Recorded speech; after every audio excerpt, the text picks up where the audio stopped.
I mean, youth suicide is so complex and there's so much of it about, sadly. And, you know, the trouble is with this particular story, we don't have a great deal of detail, as you've just said. He's just... Obviously, there is a situation where she has been bullied at school. But often, it's much more complex than that. You know, there could be anxiety, there could be depression going back years. Yes, there could also be bullying.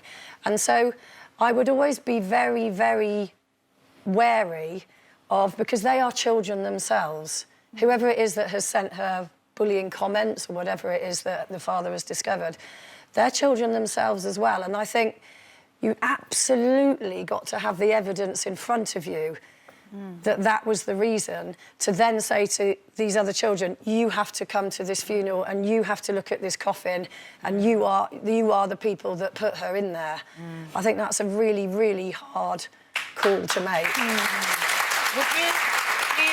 Do you think that you would do something like that? Do you think that's... I think if I had hard evidence of... So, say, for example, I found messages...